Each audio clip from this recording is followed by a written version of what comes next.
اور میں حیران ہوا کل بلاول بھٹو زرداری صاحب نے تقریر میں سائفر کو بڑا ڈسکلوز کیا کہ ہاں مجھے پتہ ہے سائفر جو ہے کیا ہوتا ہے. آپ ضرور فارن منسٹر رہے ہیں. سائفر کا کیس خدا را آپ ذرا اپنے نانا جان سے تو پوچھ لیں پہلے, مرحوم وہ فوت ہو گئے, اب لحد میں ہیں, ذرا لحد میں ہی جا کے ان سے کان لگا کے ذرا پوچھ تو لیں کہ آپ نے جو ہینری کسنگر کا وہ سائفر لہرایا تھا راجہ بازار میں, جو ہینری کسنگر نے آپ کے نانا جان کو دھمکی دی تھی ذوالفقار علی بھٹو کو کہ یہ جو ہے ایٹم بم بنانا بند کر دو ورنہ تمہیں عبرت کا نشان بنائیں گے, تو کیا وہ بھی انہوں نے ملک کے ساتھ غداری کی تھی؟ جو قوم کو بتایا تھا کہ ایک سپر پاور بھلے ہو لیکن وہ دھمکی دے رہی ہے کہ ایٹم بم پاکستان نے اگر بنایا تو حشر نشر کر دیں گے. تو بھائی اگر سائفر کا کیس میں اگر عمران خان نے ڈونلڈ لو کی اس دھمکی کو آشکارا کیا ہے جو اس نے اسد مجید کو دی, ہمارے ایمبیسڈر کو امریکہ میں, اور ڈونلڈ لو تو اس سے بہت نیچے ہے ہینری کسنگر سے. ہینری کسنگر تو پھر سیکٹری یعنی فارن منسٹر تھا ان کا, یہ تو ان کا ایک اسسٹنٹ بیوروکریٹ ہے. یہ دھمکی دے رہا ہے کہ اگر تم نے عمران خان کو عدم اعتماد کے ذریعے نکال دیا تو امریکہ تمہیں معاف کر دے گا, اگر نہ نکالا تو پھر اس کے نتائج بھگتنے پڑیں گے. اور ہم نے اس کی تعمیل میں اس کو عمران خان کو چلتا کیا عدم اعتماد کے ذریعے, اور ماشاءاللہ ہم آج کا جو وزیر اعظم ہے اس وزیر اعظم کو ہم نے بنا دیا وزیر اعظم پی ڈی ایم کی حکومت نے, اور پھر اس کے بعد جو 16 ماہ انہوں نے اس ملک کی تباہی پھیری, اور 4 ماہ 5 ماہ اس کے بعد جو تسلسل ہوا کیئر ٹیکر گورنمنٹ کا, آج قوم بھگت رہی ہے. سو اگر ایسے میں اگر عمران خان قوم کو اعتماد میں لیتا ہے, جو اس کا فرض تھا, جو ذوالفقار علی بھٹو نے کیا تھا, اس کا بھی فرض تھا یہ قوم کو بتائے کہ دیکھو تمہاری حق حکمرانی میں اس طرح سے ایک سپر پاور کا ایک بیوروکریٹ جو ہے وہ مداخلت کر رہا ہے. اور جب نیشنل سیکیورٹی کونسل کی میٹنگ کرواتا ہے عمران خان بطور پرائم منسٹر,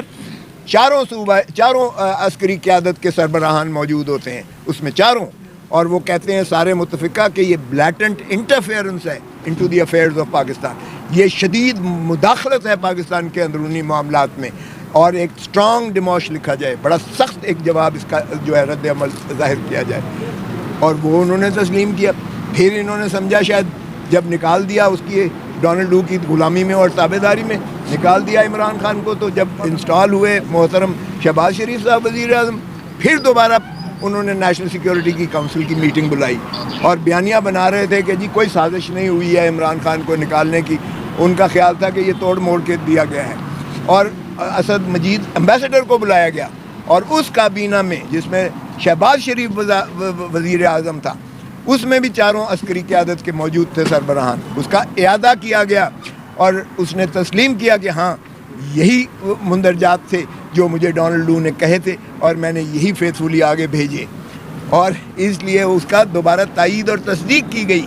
تو مجھے بتائیں سائفر کے کیس میں آپ نے کیسے اس کو سزا کی ہوئی ہے؟ تو شرم آنی چاہیے. یہ پاکستان کے 25 کروڑ عوام کی غیرت اور حمیت کا جنازہ نکالنے کے مترادف ہے کہ ایک شخص جو ایبسولوٹلی ناٹ کہتا ہے امریکہ کی اور اس سپر پاور کو, اس کو اس لیے نکال دیا جاتا ہے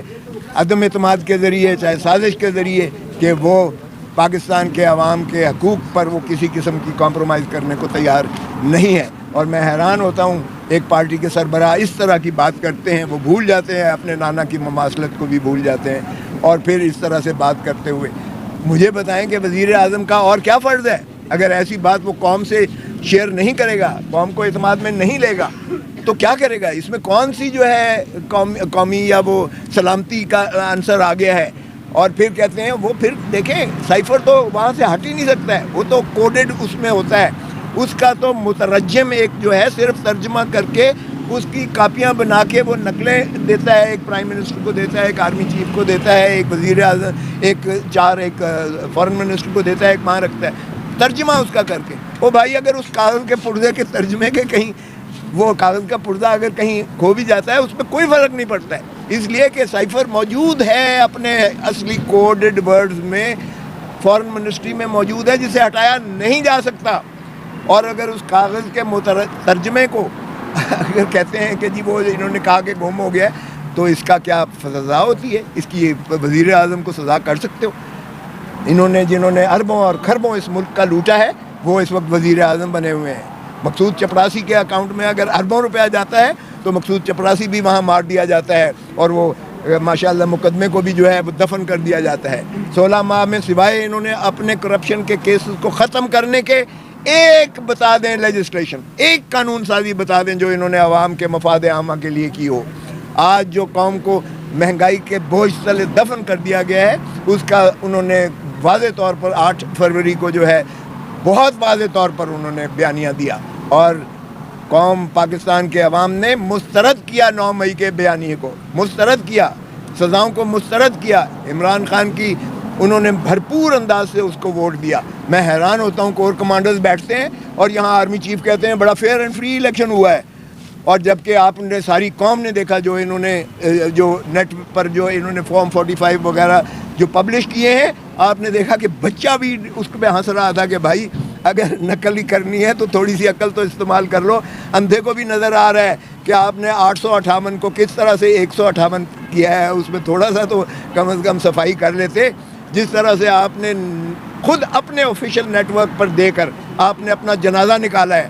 اس پروسیس کا جنازہ نکالا ہے، بتایا ہے کہ پاکستان کے عوام کے مینڈیٹ کو کس طرح آپ نے روندا ہے اور چوری کیا ہے، اور کس طرح آپ ان ایوانوں میں پہنچ کر آج وزیر اعظم اور وزارتیں بٹ رہی ہیں. تو اس کا یہ لاوا پھٹے گا اور عوام ہم سے بھی پوچھتی ہے، قوم سے بھی پوچھتی ہے، ان اداروں سے بھی پوچھتی ہے خدا را ہمارا مینڈیٹ کدھر گیا،